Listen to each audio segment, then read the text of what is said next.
পৃথিবীর মানুষ শুনে রেখো, আফজালুল জিহাদ মান কালা কালেমাতা হাক্কিন ইনদা সুলতানিন জায়ের। সবচেয়ে উত্তম জিহাদ হচ্ছে, সবচেয়ে উত্তম জিহাদ হচ্ছে যে স্বৈরাচারী, স্বেচ্ছাচারী, দাম্ভিক নেতার সামনে সত্য কথা বলতে পারে। যে ব্যক্তি স্বৈরাচারী, স্বেচ্ছাচারী, দাম্ভিক, দায়িত্বশীলের সাথে বিশ্বাসঘাতক, আত্মসাৎকারী দায়িত্বশীলের সামনে সত্য কথা বলতে পারে, সে হলো সবচেয়ে উত্তম মুজাহিদ। আবু হুরায়রা রাদিয়াল্লাহু তাআলা আনহু বলেন, রাসূল সাল্লাল্লাহু আলাইহি ওয়াসাল্লাম বলেছেন, সৈয়দুশ শুহাদায়ে হামজা ইবনে আব্দুল মুত্তালিব। পৃথিবীতে যত মানুষ শহীদ হয়েছেন সবার সর্দার হচ্ছেন হামজা ইবনে আব্দুল মুত্তালিব। তারপরে রাসূল সাল্লাল্লাহু আলাইহি ওয়াসাল্লাম বলেন, ওয়া রাজুলুন কামা ইলা ইমামিন জায়ের ফামারাহু নাহু ফাকাতালাহু। ওই ব্যক্তিও হামজা রাদিয়াল্লাহু তাআলা আনহুর সাথে শহীদ হিসাবে বিচার মাঠে সবচেয়ে সম্মানী মানুষ হবেন। যে ব্যক্তি স্বৈরাচারী, স্বেচ্ছাচারী, দাম্ভিক নেতার পাশে দাঁড়ালো, তাকে ভালো কাজের আদেশ করলো, মন্দ কাজের নিষেধ করলো, সেই শাসক, সেই দায়িত্বশীল তাকে হত্যা করলো, এই ব্যক্তি বিচার মাঠে হামজা রাদিয়াল্লাহু তাআলা আনহুর সাথে থাকবেন। এই কথা মুহাম্মদ সাল্লাল্লাহু আলাইহি সাল্লাম বলেন। সম্মানিত দিনী ভাই বোন, আমি আপনাকে হয়তোবা বিষয়টি ভালোভাবে স্পষ্ট করতে পারছি না। রাসূল সাল্লাল্লাহু আলাইহি সাল্লাম বলেন, বিচারের মাঠে সবচেয়ে দামি সম্মানী শহীদ হবেন হামজা রাদিয়াল্লাহু তাআলা আনহু। তারপরে ওই ব্যক্তিও হামজার সাথে থাকবেন যে ব্যক্তি স্বৈরাচারী, স্বেচ্ছাচারী, স্বেচ্ছাচার, দাম্ভিক, অহংকারী এইসব লোকের সামনে দাঁড়ালো এবং তাকে ন্যায় উপদেশ দিল, তারপর সে তাকে হত্যা করলো। এই ব্যক্তিও হামজা রাদিয়াল্লাহু তাআলা আনহুর সাথে থাকবেন বিচারের মাঠে। এই কথা মুহাম্মদ সাল্লাল্লাহু আলাইহি সাল্লাম বলেন। আমি আপনাকে বলতে চাচ্ছিলাম, রাসূল সাল্লাল্লাহু আলাইহি সাল্লাম বলেন, যারা দুনিয়াতে সমাজের দায়িত্ব পালন করবে, যারা দুনিয়াতে রাষ্ট্রের দায়িত্ব পালন করবে, যারা দুনিয়াতে পরিবারের দায়িত্ব পালন করবে, বিচারের মাঠে যখন উপস্থিত হবে তখন তারা মনে করবে আমাদের সামনের চুলের সাথে রশি বেঁধে ধরবো, তারাই রশি লাগিয়ে ঝুলিয়ে দেওয়া হোক আকাশ জমিনের মাঝে, এটাই আমাদের জন্য ভালো। আজকে দায়িত্ব বিচারের মাঠে বুঝিয়ে দেওয়ার চেয়ে, বিচারের মাঠে দায়িত্ব বুঝিয়ে দেওয়া যত জটিল, যত কঠিন, যত কঠিন, এর চেয়ে আমাদের সামনের দিকের চুলে রশি বেঁধে ধ্রুবতারার সাথে বেঁধে ঝুলিয়ে দেওয়া হবে, আকাশ জমিনের মাঝে ঝুলন্ত থাকবো, এটাই আমাদের জন্য ভালো। এই কথা মুহাম্মদ সাল্লাল্লাহু আলাইহি সাল্লাম বলেন। কি দিয়ে বুঝাই আপনাকে আমি? যারা সমাজের দায়িত্ব পালন করে তাদের দায়িত্বের বিষয়টি কত জটিল, কত কঠিন। উমামা বাহেলি রাদিয়াল্লাহু তাআলা আনহু বলেন, রাসূল সাল্লাল্লাহু আলাইহি সাল্লাম বলেছেন, লা ইয়ানালু শাফাআতি ইয়াউমাল কিয়ামা সিনফান মিন উম্মতি লা ইয়ানালু শাফাআতি। আমার উম্মতের দুই শ্রেণীর মানুষের জন্য আমার সুপারিশ গ্রহণ হবে না। আমার উম্মতের দুই শ্রেণীর মানুষের জন্য সুপারিশ গ্রহণ হবে না। তার এক শ্রেণীর মানুষ হচ্ছে ইমামুন যালুমুন গাসুন, যারা সমাজের স্বৈরাচারী, স্বেচ্ছাচারী, আত্মসাৎকারী, বিশ্বাসঘাতক দায়িত্বশীল। যারা স্বৈরাচারী, স্বেচ্ছাচারী, বিশ্বাসঘাতক দায়িত্বশীল, তাদের ব্যাপারে আমার কোনো সুপারিশ গ্রহণ হবে না। আমি তাদের ব্যাপারে বিচারের মাঠে কোনো সুপারিশ করব না। সম্মানিত দিনী ভাই বোন, আমি আপনাকে সমাজের দায়িত্ব সম্পর্কে অতীব সংক্ষিপ্তভাবে বুঝাচ্ছিলাম যে দায়িত্ব সমাজের অতীব জটিল, অতীব কঠিন। এ ব্যাপারে রাসূল সাল্লাল্লাহু আলাইহি সাল্লাম অনেক বেশি কঠোরতা পেশ করেছেন। রাসূল সাল্লাল্লাহু আলাইহি সাল্লাম বলেছেন, আর বন ইজমুহুমুল্লাহ তাআলা, চার শ্রেণীর মানুষের উপরে আল্লাহ বিচারের মাঠে খুব রাগান্বিত থাকবেন। চার শ্রেণীর মানুষের উপরে আল্লাহ তাআলা বিচারের মাঠে খুব রাগান্বিত থাকবেন। তার এক শ্রেণীর মানুষ হচ্ছে আল বাইয়াউল হাল্লাফ, মিথ্যা কথায় ব্যবসা করে যে, তার উপরে আল্লাহ বিচারের মাঠে অসন্তুষ্ট থাকবেন। ওয়াল ফাতাল খাত্তার, যারা আত্ম অহংকারী গৌরবী যুবক, যারা সমাজকে মানে না, সমাজকে উপেক্ষা করে চলে, মানুষকে মানুষ মনে করে না, এরা বিচারের মাঠে আল্লাহর নিকটে সবচেয়ে খারাপ মানুষ বলে গণ্য হবে। 3, রাসূল সাল্লাল্লাহু আলাইহি ওয়াসাল্লাম বলেন ও শাইখু জানি, বিচারের মাঠে সবচেয়ে ওই সব মানুষও খারাপ হবে যারা বেশি বয়সে জেনা করে। বেশি বয়সে জেনা করে যারা, তারা আল্লাহর নিকটে খুব ঘৃণিত মানুষ হবে, এই কথা রাসূল সাল্লাল্লাহু আলাইহি ওয়াসাল্লাম বলেন। তারপরে বলেন ওয়াল ইমামুল জায়ের, যারা অন্যায়ভাবে সমাজের দায়িত্ব পালন করে, স্বেচ্ছাচারিতায় স্বৈরাচারী অবস্থায় দায়িত্ব পালন করে, তাদের অবস্থা বিচারের মাঠে খুব বেশি কঠিন হবে।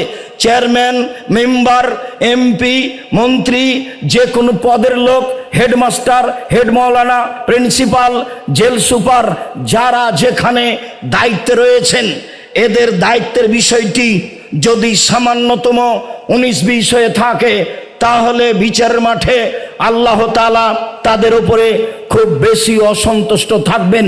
আবু সাঈদ খুদরি রাদিয়াল্লাহু তাআলা আনহু বলেন, রাসূল সাল্লাল্লাহু আলাইহি সাল্লাম বলেছেন, রাসূল সাল্লাল্লাহু আলাইহি সাল্লাম বলেন, বিচারের মাঠে 3 শ্রেণীর মানুষের ধ্বংস সুনিশ্চিত।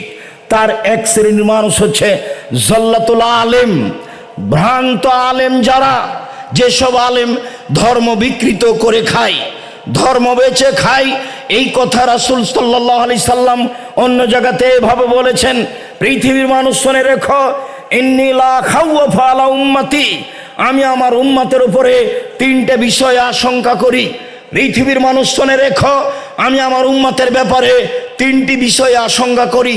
1, আইম্মাতাম মুদিল্লিন, ভ্রান্ত হুজুর হিসাবে ধর্ম বেচে খাই, এইসব আলেমদেরকে আমি বেশি আশঙ্কা করি। তারাই ধর্মের ক্ষতি করবে, তারাই রক্ষক হিসাবে ধর্মকে ভক্ষণ করবে, জাতির সামনে বিকৃত ধর্ম পেশ করবে। এরপরে তিনি বলেন, দ্বিতীয় শ্রেণীর মানুষ হচ্ছে সাতাবদ মিন কাবাইলে মিন উম্মতি আয়াল আওসান, আমার উম্মত মূর্তি পূজা করবে, এ আশঙ্কা করি। সাতালতাহেকু কাবাইলু মিন উম্মতি বিল মুশরিকিন, আমার উম্মত হিন্দুদের সাথে মিশে যাবে, এ আশঙ্কা করি। পৃথিবীর মানুষ, আমি তোমাদের সামনে 3টি আশঙ্কা পেশ করে গেলাম। 1, ভ্রান্ত হুজুর। 2, আমার উম্মত মূর্তি পূজা করবে। 3, আমার উম্মত হিন্দুদের সাথে মিশে যাবে। অত্র হাদিসে রাসূল সাল্লাল্লাহু আলাইহি সাল্লাম বলেন, 3 শ্রেণীর মানুষের জন্য বিচারের মাঠ হবে ভয়াবহ। তার 1 শ্রেণীর মানুষ হচ্ছে ভ্রান্ত হুজুর, তার 1 শ্রেণীর মানুষ হচ্ছে ইমামুন জায়ের, স্বৈরাচারী, স্বেচ্ছাচারী, অহংকারী, দাম্ভিক, দায়িত্বশীল। যে যেখানে মিথ্যা কথায় দায়িত্ব পালন করবে, যে যেখানে স্বার্থপরতায় দায়িত্ব পালন করবে, তারাই বিচারের মাঠে সবচেয়ে ঘৃণিত মানুষ হবে বলে রাসূল সাল্লাল্লাহু আলাইহি সাল্লাম বলেন। সম্মানিত দিনী ভাই বোন, যেহেতু আমার পাশে সুদক্ষ, সুযোগ্য, সুপণ্ডিত, সবার পরিচিত মানুষ এহসান এলাহি দহির রাহিমাহুল্লাহ, আল্লাহুম্মা গফির লাহু ওয়ারহামহু, তার সুসন্তান, সুদক্ষ সন্তান আমাদের সামনে, আমাদের পাশে অবস্থান করছেন, ইবতেসাম এলাহি জহির। আমরা দুপুরের সময় জুমার খুতবার পরেই তার কণ্ঠে, তার গতিবিধি আঁচ করেছি। আমাদের সামনে দেখে তিনি তখনই কিছু কথা বলতে চেয়েছিলেন এবং বলে গেছিলেন, রাতে আপনাদের সাথে আমার আবারও সাক্ষাৎ হবে। মর্মে তিনি উপস্থিত হয়েছেন। আমরা তার উঁচু কণ্ঠে অতীব গুরুত্বপূর্ণ বক্তব্য শুনব ইনশাআল্লাহ। সম্মানিত দিনী ভাই বোন, আমি আজকে জুমার খুতবায় কতগুলি কথা শেষে বলতে চেয়েছিলাম, তা বলা হয়নি। এখন একটু কথা বলে রাখি এবং ছেলেদেরকে আমি প্রস্তুতি নেওয়ার জন্য বলি, মনে রাখা ভালো হবে, আপনার মনে রাখা ভালো হবে। পৃথিবীর মানুষ, দেশবাসী, পৃথিবীর বাঙালি মনে রাখবেন, আমি আব্দুর রাজ্জাক বিন ইউসুফ জাতির সামনে ওয়াদা করে আসছি, দীর্ঘদিন থেকে আমার মনে বড় সাধ, আমি এই দেশের মাটিতে উন্নত মানের প্রতিষ্ঠান গড়বই গড়ব ইনশাআল্লাহ, যেখানে ছেলে মেয়ে বাংলা, ইংরেজি, আরবি উন্নত মানের শিক্ষা অর্জন করে জাতির অন্যায়ের বিরুদ্ধে লড়বে মুখে কলমে মিডিয়ায়। সেই সুবাদেই প্রতিষ্ঠান গড়ে জীবন বাজি রেখে চেষ্টা চালিয়ে যাচ্ছি। শিরক মুক্ত প্রতিষ্ঠান জামিয়া সালাফিয়া, বিদআত মুক্ত প্রতিষ্ঠান জামিয়া সালাফিয়া, দল মুক্ত প্রতিষ্ঠান জামিয়া সালাফিয়া, সংগঠন মুক্ত প্রতিষ্ঠান জামিয়া সালাফিয়া, হিংসা মুক্ত প্রতিষ্ঠান জামিয়া সালাফিয়া। দেশের সর্ববৃহৎ আয়তনে, শিক্ষক সংখ্যায়, ছাত্র সংখ্যায়, সব দিক দিয়ে আলহামদুলিল্লাহ বড় প্রতিষ্ঠান জামিয়া সালাফিয়া। জামিয়া সালাফিয়া বৈদেশিক কোনো সরকারি সহযোগিতায় চলে না। জামিয়া সালাফিয়া কোনো সংস্থা দিয়ে চলে না। জামিয়া সালাফিয়া কোনো সরকারি অনুদানে চলে না। জামিয়া সালাফিয়া কোনো বিত্তশালী দিয়ে চলে না। জামিয়া সালাফিয়া আমরাই 5 টাকা, 10 টাকা, 5,000, 50,000, 2 লাখ, 1 লাখ এইভাবে টাকা দিয়ে জামিয়া সালাফিয়া সহযোগিতা করে আসি। আলহামদুলিল্লাহ এখন জামিয়া সালাফিয়া প্রায় 40 লাখের মতো বেতন আছে। 519 জন এতিম আছে, তাদের থাকা খাওয়া চলাফেরা সহজভাবে হচ্ছে বলে আমরা জানি, অবগত। জামিয়া সালাফিয়ার শিক্ষককে রসিদ বহি নিয়ে মাঠে যেতে হবে না, তারা সব সময় প্রতিষ্ঠানে অবস্থান করবেন, ছাত্রদের শিক্ষা দিবেন, পরিবার নিয়ে আবাসিক স্থানে থাকবেন, যা আপনারা দেখতে পাচ্ছেন। শুধু তাই নয়, জামিয়া সালাফিয়া বাংলাদেশের বড় বড় জেলায় প্রতিষ্ঠাতা করতে চাই, চলমান প্রতিষ্ঠা করতে চাই। চলমান প্রতিষ্ঠান দিনাজপুরে, চলমান প্রতিষ্ঠান এখানে, চলমান প্রতিষ্ঠান রাজশাহীতে, চলমান প্রতিষ্ঠান আপনার বরিশালে, জমি আছে চট্টগ্রামে, জমি আছে ফেনীতে, জমি আছে কুমিল্লায়, জমি আছে বরিশালে, জমি আছে কুষ্টিয়ায়, জমি আছে ঝিনাইদহে, জমি আছে বগুড়ায়, জমি আছে ময়মনসিংহে। এসব দেশের বিভিন্ন প্রান্তে জামিয়া সালাফের জমি রয়েছে। সময়ের গতিতে প্রতিষ্ঠান গড়বে ইনশাআল্লাহ।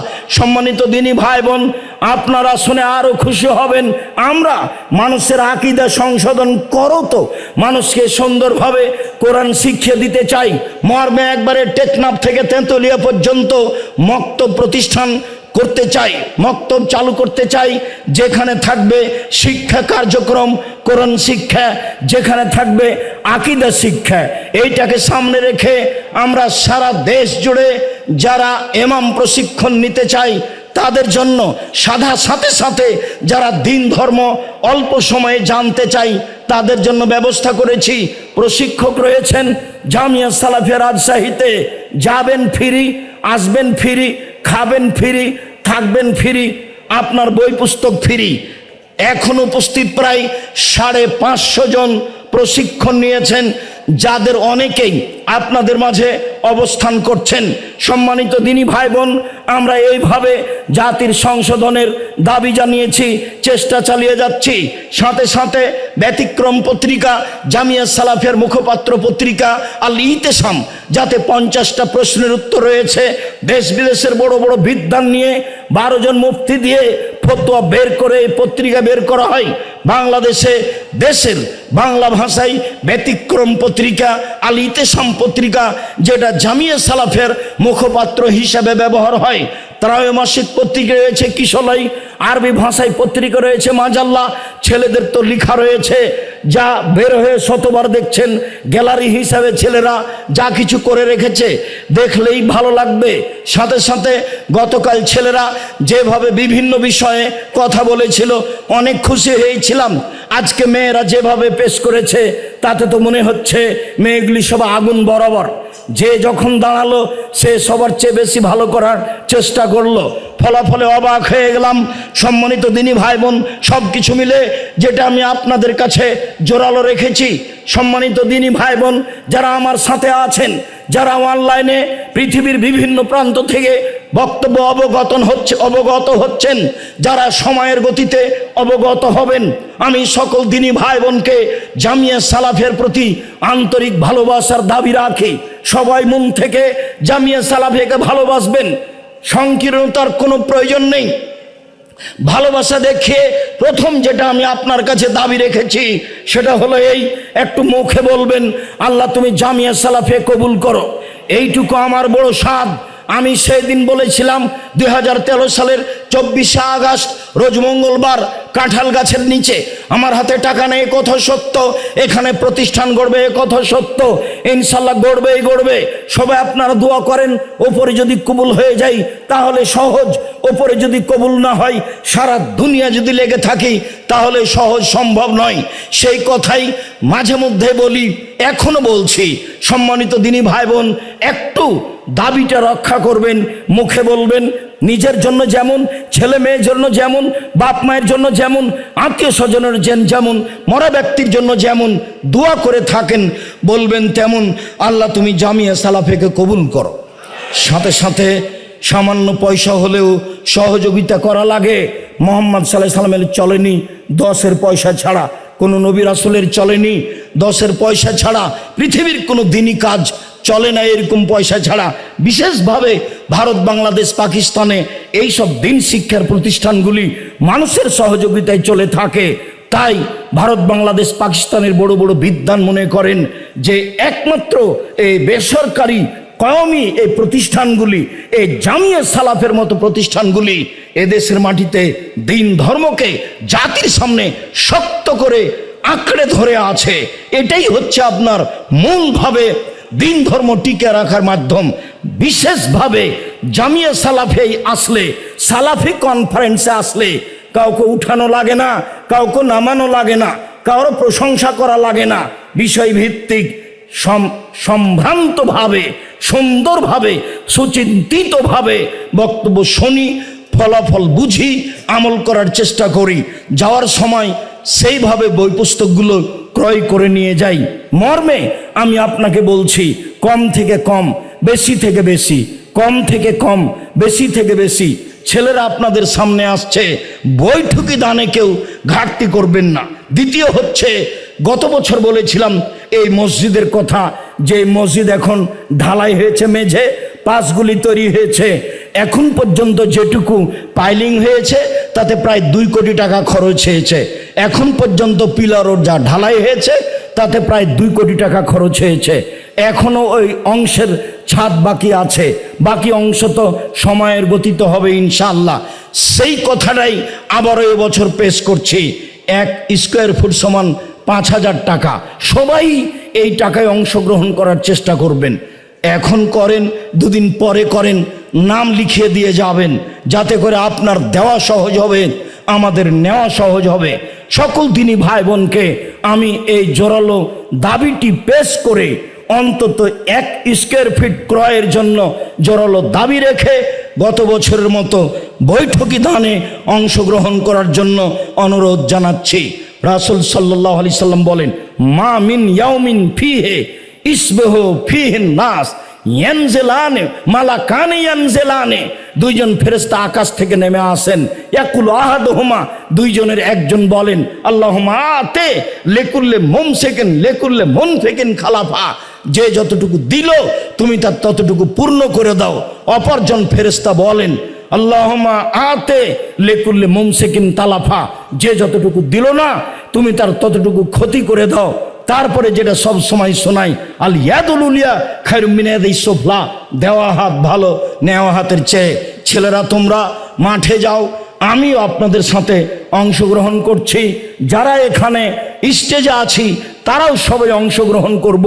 আমি আপনাদের অনুরোধ জানাচ্ছি, অবশ্যই নিজের কাছে তাৎক্ষণিক না থাকলে, যদি নিজের কাছে তাৎক্ষণিক না থাকে তাহলে কারো কাছ থেকে 10 টাকা নিয়ে, আমি 10 টাকার কথা বলি তাই আপনাকে 10 টাকাই দিতে হবে এ কথা নয়।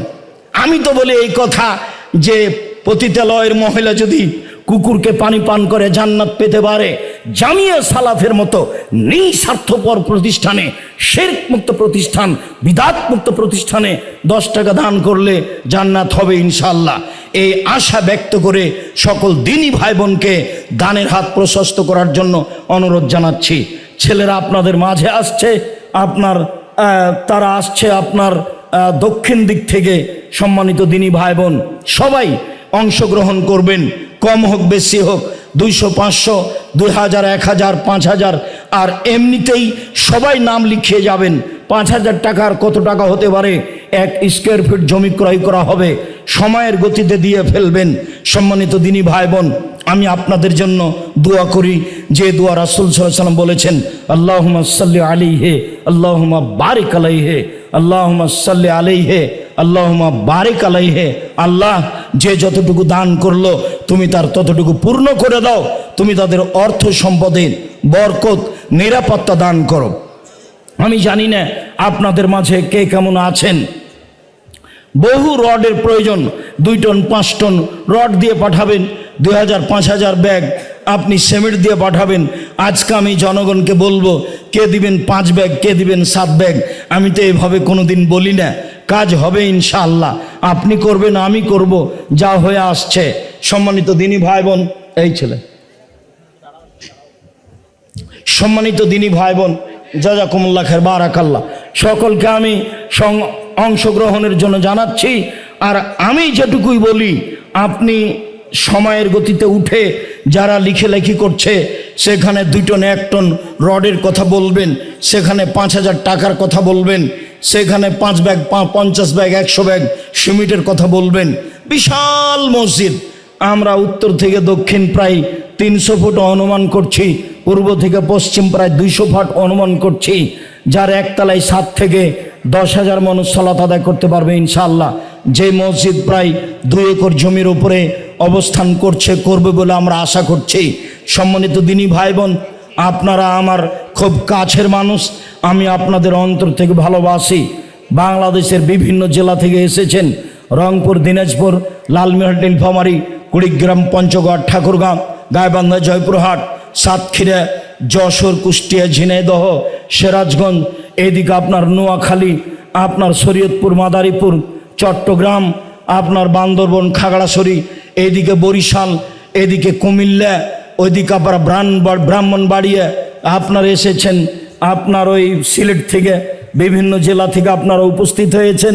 উপস্থিত হয়ে জামিয়া সালাফিয়া রূপগঞ্জ, নারায়ণগঞ্জের সালাফি কনফারেন্সকে যথাযথভাবে মূল্যায়ন করত সফল করার চেষ্টা করেছেন। মর্মে আমি আন্তরিকভাবে আপনাদের শুকরিয়া আদায় করি, জাযাকুমুল্লাহ খায়র। আবারও ফজরের সালাতের পরে আপনাদের সাথে সাক্ষাৎ হবে ইনশাআল্লাহ। আমার কয়েকটি কথা জরুরি মনে রাখবেন। 1 নম্বর কথা, 5 ওয়াক্ত সালাত যে কোনো মূল্যে। 2 নম্বর কথা, হালাল রুজি। 3 নম্বর কথা, কোরআন তেলাওয়াত। 4 নম্বর কথা, আড্ডা পিটা নিষেধ। মসজিদে বসে, দোকানে বসে গল্প করবেন না, যেখানে সেখানে বসে গল্প করে সময় কাটাবেন না। রাত 10টায় ঘুমিয়ে যেতে হবে যে কোনো মূল্যে। একরাহুল কালামা বাদেল ইশায়ে একরাহুল নমা কাবলাল ইশায়ে। রাসূল সাল্লাল্লাহু আলাইহি সাল্লাম এশার সালাতের পরে কথা বলাকে ঘৃণা করতেন। রাসূল সাল্লাল্লাহু আলাইহি সাল্লাম এশার সালাতের পূর্বে ঘুমিয়ে যাওয়াকে ঘৃণা করতেন। 10টায় ঘুমিয়ে যাওয়ার চেষ্টা করবেন, রাত 3টে 4টায় উঠবেন এবং আল্লাহর কাছে প্রার্থনা করবেন। যার যেটা প্রয়োজন সেটা চাইবেন। আমার এই কথাগুলিকে মূল্যায়ন করার চেষ্টা করবেন। অপ্রয়োজনীয়ভাবে এদিক সেদিক ঘুরবেন না। যাওয়ার সময় বই পুস্তকগুলি ক্রয় করে নেওয়ার চেষ্টা করবেন। আব্দুল্লাহর লিখা মিন্নাতুল বারি, বুখারীর ব্যতিক্রম ব্যাখ্যা। আর অবগতিতে আছে, বলছিলাম, বেগম রোকেয়া লিখেছে অবরোধবাসিনী, পাশে লেখা হয়েছে কেন হব অবরোধবাসিনী। অবশ্যই বইটি পড়তে হবে। সাথে সাথে আপনার আব্দুল্লাহ লিখা বইটি ফিলিস্তিনকে নিয়ে, সাথে সাথে সজলকে নিয়ে যে বাহাস হয়েছিল সেইটা আছে কিনা খোঁজ নিতে পারি। উপদেশ বই, কে বড় আদর্শ, কে বড় লাভবান, কে বড় ক্ষতিগ্রস্ত, আদর্শ পরিবার, আদর্শ নারী, সলাতের উপরে অতীব গুরুত্বপূর্ণ বইটা। অনেক দিন পরে হলেও মানুষ হিসাবে যথাযথভাবে ভালো করার চেষ্টা করেছি। বইটি নেওয়ার চেষ্টা করবেন সম্মানিত দিনী ভাই বোন। Taijul Islam 20 bag cement, number 8, জাযাকুমুল্লাহ খায়র, বারাকাল্লাহ। আব্দুল জলিল